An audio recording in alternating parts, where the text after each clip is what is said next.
ഇന്നൊരു പനീർ ബട്ടർ മസാല ഉണ്ടാക്കി നോക്കാം. 3 ഉള്ളി, 3 തക്കാളി, 3 വറ്റൽമുളക്, കുറച്ച് കാഷ്യൂ നട്ട്സ് ഇതെല്ലാം അരിഞ്ഞ് റെഡിയാക്കി വയ്ക്കാം.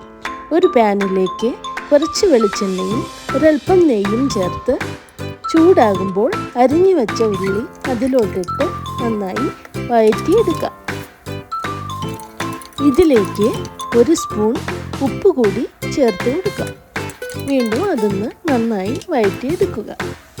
ഒരു ചെറിയ പിങ്ക് നിറമാകുമ്പോൾ നമുക്ക് അരിഞ്ഞു വെച്ച തക്കാളി കൂടി ചേർത്ത് കൊടുക്കാം. തക്കാളിയും കൂടി ചേർത്ത് വഴറ്റിയതിന് ശേഷം കാഷ്യൂ നട്ട്സ് ചേർത്ത് കൊടുക്കാം. അവസാനമായി നമുക്ക് ഇതിലേക്ക് 3 വറ്റൽമുളകും കൂടി ചേർത്ത് കൊടുക്കാം. ഇത് നന്നായി ഒന്ന് വഴറ്റിയെടുക്കുക.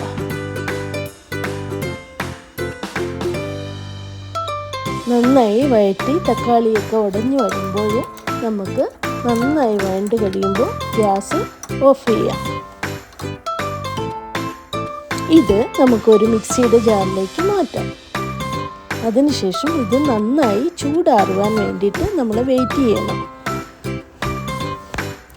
നന്നായി ചൂടാറിയതിന് ശേഷം ഇത് നമുക്ക് ഒന്ന് മിക്സിയിലാക്കി അരച്ചെടുക്കാം.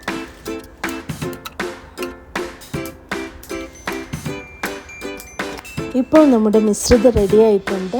അതിലേക്ക് ഒരു വലിയ ഗ്ലാസ് വെള്ളവും ചേർത്ത് ഒന്നുകൂടി ഒന്ന് അരച്ചെടുക്കാം.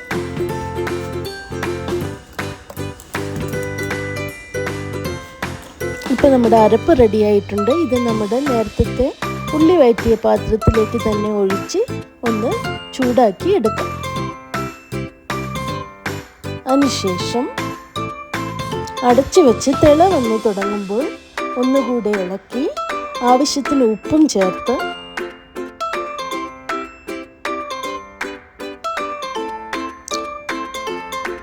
ഒന്നുകൂടി ഇളക്കി ഒരൽപ്പം ഗരം മസാലയും ചേർക്കുക.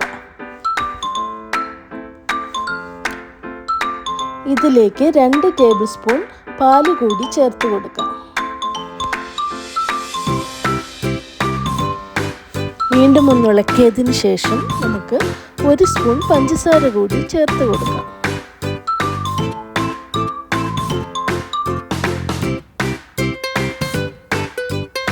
വീണ്ടും ഇത് നന്നായി ഒന്ന് ഇളക്കിയതിന് ശേഷം നമ്മുടെ പനീർ കഷ്ണങ്ങൾ ഇതിലേക്ക് ഇട്ട് കൊടുക്കാം.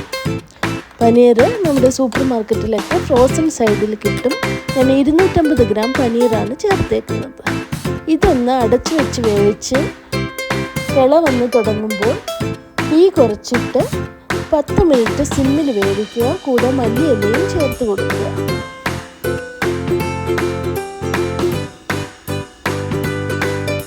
ഇപ്പോൾ നമ്മുടെ പനീർ ബട്ടർ മസാല റെഡി ആയിട്ടുണ്ട്. അവസാനം 1 കഷ്ണം ബട്ടറും ചേർത്ത് നമുക്ക് ഗ്യാസ് ഓഫ് ചെയ്യാം.